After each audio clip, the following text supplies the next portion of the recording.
En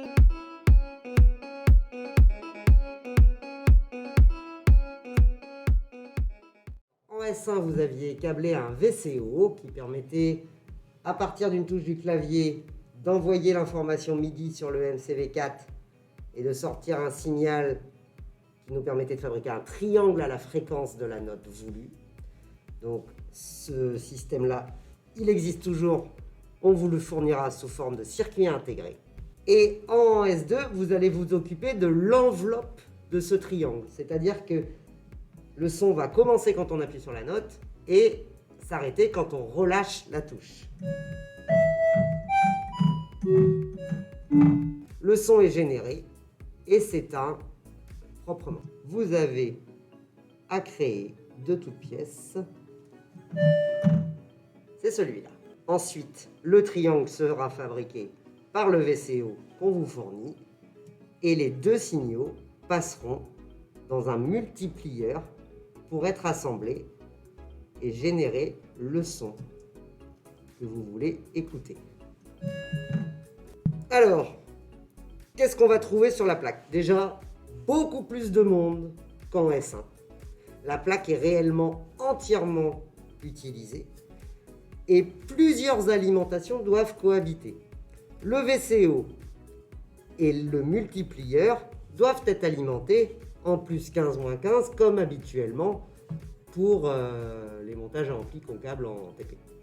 Par contre, pour déterminer dans quelle phase vous devez monter ou redescendre et tenir le niveau ou finir le son en s'éteignant proprement, il va nous falloir du circuit numérique.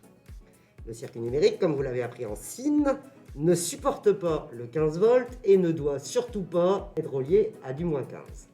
Donc, sur votre plaque, un pavé sera réservé au plus 15 moins 15 et sur ce pavé, on trouvera un composant qui s'appelle le RIT, régulateur intégré de tension, qui fabriquera du 5 volts pour tout le reste de votre plaque LabDeck.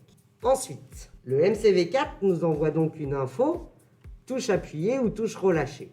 Cette info, comme vous le voyez ici, monte à l'état haut disponible sur le MCV4, c'est-à-dire sa tension d'alimentation, c'est-à-dire 12 volts. Donc là encore, ce n'est pas un signal qu'on peut envoyer sur la partie numérique. Donc vous aurez un premier étage qui fera de l'adaptation, entièrement passif, entièrement à créer par les élèves de S2.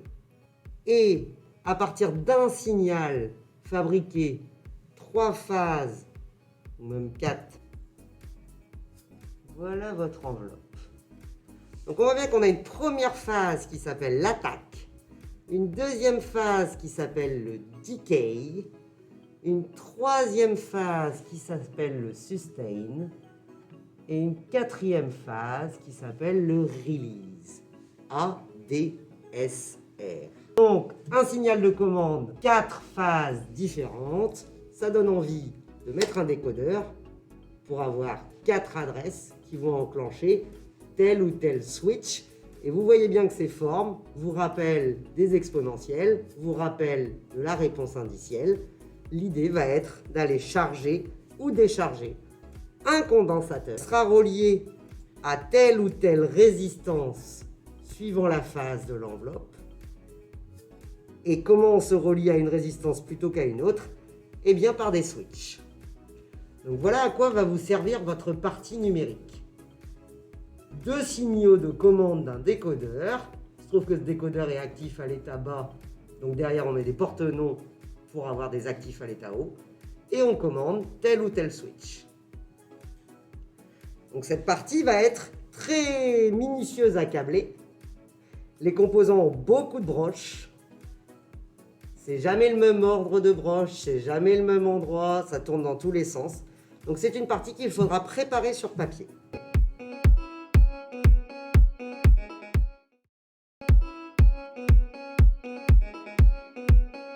Pour fabriquer ce deuxième signal de contrôle, en fait, on va viser la phase 1. Et on va utiliser un composant qui, avec l'enveloppe, avec le gate, fabrique un signal qui reste à l'état haut pendant un temps donné. C'est comme ça que vous allez récupérer le code 1, 1, le code 1, 0, le code 0, 0. Je vous laisse la surprise du code 0, 1. Mais il sera utilisé aussi. Ce composant qui fabrique ce signal-là a besoin d'être déclenché par une impulsion.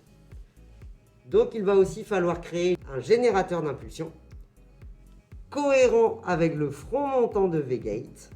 Et ça aussi, c'est dans votre partie circuit passif à créer entièrement. Donc je résume. Le V-Gate, le signal cohérent avec l'appui sur la touche, rentre dans un circuit passif. On en sort une image de V-Gate adaptée au niveau du numérique, une impulsion qui déclenche le composant responsable de l'autre signal de commande. Ces deux signaux de commande rentrent sur le décodeur, activent les switches et le condensateur se charge ou se décharge avec des constantes de temps que vous aurez à calculer. Vous obtenez alors l'enveloppe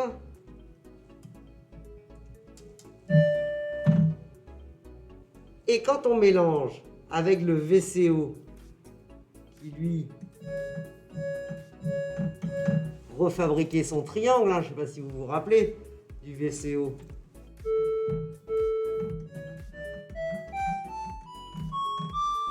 Plus la fréquence augmente, plus la note à jouer est aiguë, plus la fréquence du triangle augmente. On prend l'enveloppe, on prend le triangle, on les multiplie avec la D633.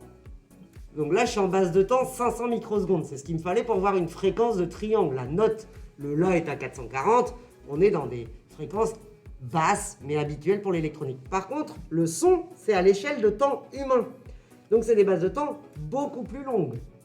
Donc je change tout de suite ma base de temps. Je passe en base de temps 100 millisecondes. Je positionne mon déclenchement plutôt vers la gauche pour avoir des jolis signaux. Je synchronise avec V-Gate. Et j'ai mon signal.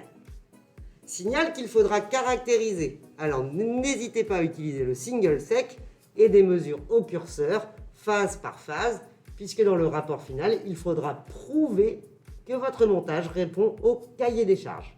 Donc caractérisation, photo d'oscilloscope avec menu mesure et placement de curseur.